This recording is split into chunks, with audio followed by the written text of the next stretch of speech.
नमस्कार आप सभी को और स्वागत है आप सभी का मेरे चैनल चंचलाज होम लाइफ में। आज की वीडियो मेरी डीप होम क्लीनिंग की है, जो कि 2 से ढाई महीने में मैं इस तरह का सफाई करती हूँ एक बार। तो शुरुआत होती है पंखे से। पंखे की सफाई हमने कर लिया है। नॉर्मल पानी में सर्फ डालकर पंखे को साफ़ करने के लिए हमें बेड के गद्दे को हटाना पड़ता है, जो कि रोज़ रोज़ पॉसिबल नहीं है। तो जब भी इस गद्दे को मैं हटाती हूँ और कमरे की सफाई करती हूँ, साथ के साथ ऊपर सीलिंग और दीवारों पर लगे झाले धूल वगैरह को भी साफ़ कर लेती हूँ। साफ़ करने के लिए मैं झाड़ू का ही यूज़ करती हूँ। मुझे झाड़ू ही सबसे अच्छा लगता है। इसके लिए मैंने झाड़ू को अच्छे से धोकर सुखा लिया है। बिना धोए झाड़ू से सफाई मैं नहीं करती हूँ और इस झाड़ू से सिर्फ अंदर के कमरे ही साफ़ होते हैं। कमरे के हर एक कोनों से सभी धूल डस्ट को निकाल लूँगी। इस तरह 2-2.5 महीने में सफाई करते रहने से घर निश्चित ही साफ़ और घर देखने में भी सुंदर लगता है।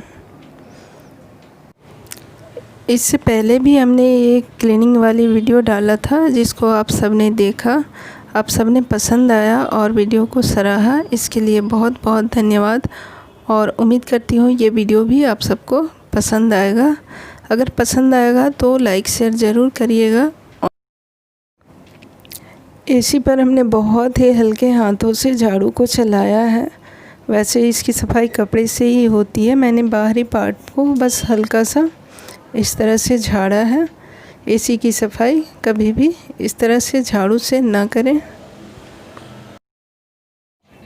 और इस कमरे की डस्टिंग मेरी पूरी हो गई है। अब आ गई हूँ दूसरे कमरे में। पंखे की सफाई हमने सभी कमरों की इकट्ठा ही कर लिए थे। सबसे पहले पंखों की ही सफाई हुई थी, उसके बाद डस्टिंग का काम शुरू हुई। मेरा सफाई करने का यही तरीका है। सबसे पहले मैं ऊपर की सफाई करती हूँ। खिड़की दरवाजे हैं, सीलिंग दीवार वगैरह की धूल जाले को निकालने के बाद ही नीचे फर्श की सफाई करती हूँ। तो इकट्ठा सभी कमरों की ऊपर से ही सफाई कर लेती हूँ, क्योंकि मैं झाड़ू से साफ़ कर रही हूँ। उसके बाद ही सभी ऊपरी एरिया को साफ़ करने के बाद ही मैं नीचे के फर्श को झाड़ू लगाऊंगी। तो अब मैं हॉल में आ गई हूँ और पहले इस कोने की सफाई कर लेती हूँ। मेरे बच्चों के बुक शेल्फ रखे हुए हैं, इसको साफ़ करके पहले मैं उसके बैग वगैरह जिसमें वो अपना खेलने का सामान रखता है, वो इसी के ऊपर रखता है। तो बुक शेल्फ को ऊपर मैंने कपड़े से पोंछ लिया है, पानी से भिगोकर, सर्फ पानी से भिगोकर। और ये मेरे बेटे का बैग है, जिसमें ये सामान है उसके खेलने का। बाहर से खेल कर आता है तो इसी के ऊपर रखता है वो। तो इसको पहले मैं साफ़ करके रख लेती हूँ।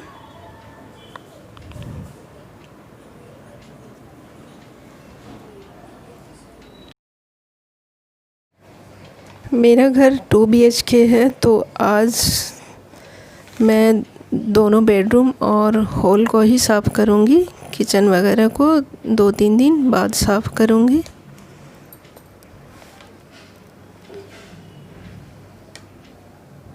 तो इस तरह से सीलिंग एरिया दीवारों को साफ़ कर लेती हूँ।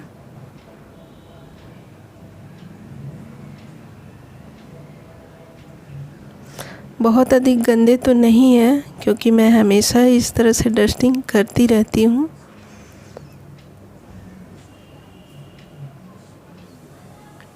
इसीलिए मैंने ऊपर के सामानों को नहीं उतारा है। इसे बाद में उतार कर साफ़ कर लूँगी।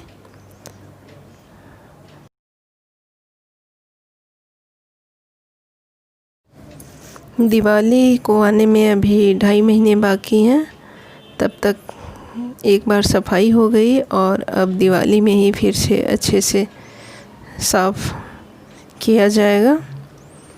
तब तक आज के बाद अब डेली का जो सफाई है वो फर्श के ही झाड़ू पोछे होंगे।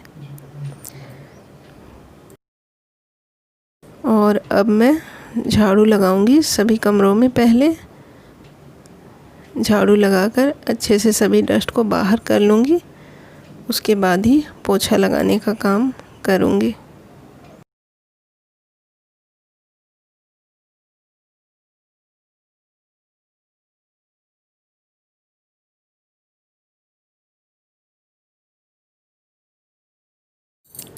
ये मेरे छोटे बेटे का पियानो है। म्यूजिक तो हम सबको पसंद है पर हम बजा नहीं पाते, वही बजाता है। 11 साल का मेरा बेटा है। तो इस तरह से हमने सभी कमरों में, तीनों कमरों में झाड़ू लगा लिया है और इतने डस्ट निकले हैं। इन सबको मैं हटा लेती हूँ और अब मैं पोछा लगाऊंगी। पोछा लगाने के लिए ये सब क्लीनर यूज़ करती हूँ, कोई फिक्स नहीं है, हर महीने अलग अलग प्रोडक्ट के आते हैं। लाइजोल हमेशा ही घर में रहता है। लाइजोल को हमने स्प्रे बोतल, ये सैनिटाइज़र वाला है, उसमें हमने भर लिया है। इससे अलमीरा वगैरह में छिड़कने में आसानी होती है। और अधिक धूल रहता है फर्श में तो थोड़ा सा उसमें मैं सर्फ भी मिला लेती हूँ। ये मैंने पोछे के लिए पानी तैयार कर लिया है। ये सब डालकर मेरा जो बकेट था ये पोछा लगाने वाला, ये नया मैं ऑनलाइन ही मंगाई थी, जो ख़राब हो गया है। तो कुछ दिनों में इसी तरह बाल्टी में भरकर पोछा लगाती हूँ।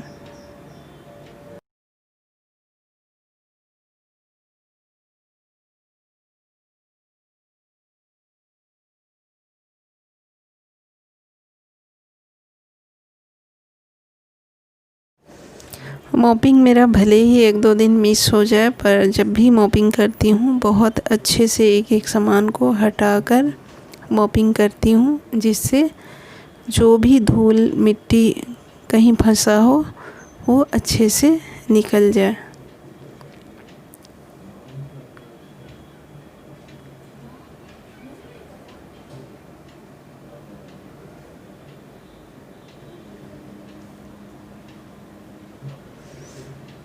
थोड़ा समय देकर मैं मॉपिंग करती हूँ। मॉपिंग करने में भी समय लगता है।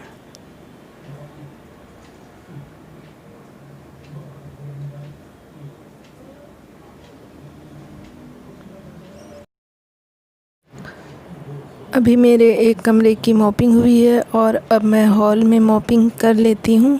अभी आधे हिस्से पर मॉपिंग करूँगी और दूसरे कमरे में जाऊंगी, तब तक आधे हिस्से का जो मॉपिंग किया हुआ है वो सूख जाएगा।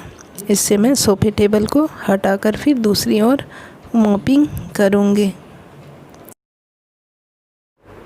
घर कच्चा हो, पक्का हो, सस्ता हो या महंगा हो, घर में अधिक अच्छे सामान हो या घर में कम और सस्ते सामान हो, घर के रख रखाव में सफाई का बहुत इम्पोर्टेंस होता है। घर साफ़ रहेगा, घर का हर एक चीज़ साफ़ सुथरा रहेगा, तभी सब कुछ अच्छा लगेगा, घर अच्छा लगेगा। और घर के रख रखाव से भी आपके नज़रिए का पता चलता है कि आप घर को कितना समझते हैं, कितना चाहते हैं। घर की साफ़ सफाई से पूरे परिवार को ही साफ़ वातावरण मिलता है। साफ़ सफाई से रहना सभी को अच्छा लगता है और मुझे भी सफाई शुरू से ही पसंद है।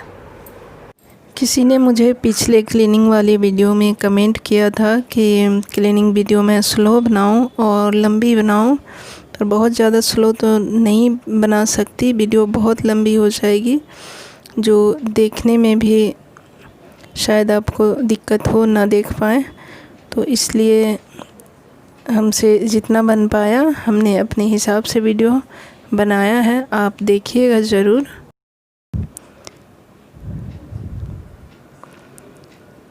फ्रीज को भी हटाकर यहाँ मैंने मॉपिंग कर लिया है,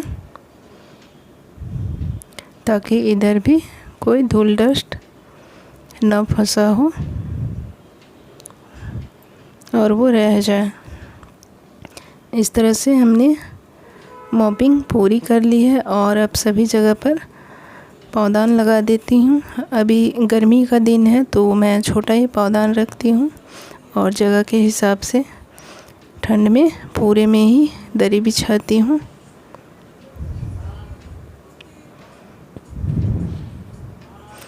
ये जो पौधान मैं लगा रही हूँ छोटे छोटे, ये खुद के मेरे हाथ के बनाए हुए हैं।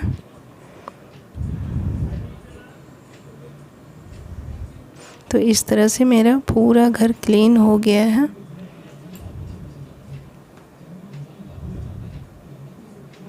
और अब नहाने के बाद मैं अलमीरा को धीरे धीरे सफाई करूँगी और बाकी सामानों को भी अभी मैं एडजस्ट नहीं कर सकती, ये काम अब बाद में ही होगा।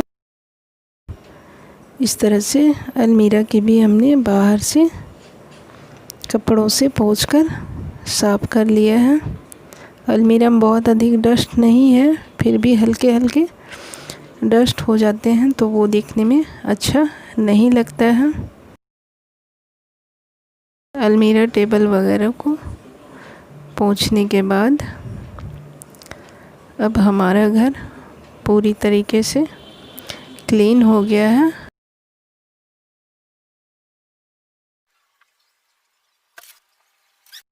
तो आप देख सकते हैं मेरा घर अभी कितना क्लीन, साफ़ सुथरा और सुंदर लग रहा है। तो उम्मीद करती हूँ ये वीडियो आप सबको ज़रूर पसंद आएगा। अगर वीडियो पसंद आया हो तो प्लीज़ वीडियो को लाइक शेयर करें, कमेंट करें और चैनल को सब्सक्राइब ज़रूर करें। नेक्स्ट वीडियो के साथ फिर मिलूँगी। धन्यवाद।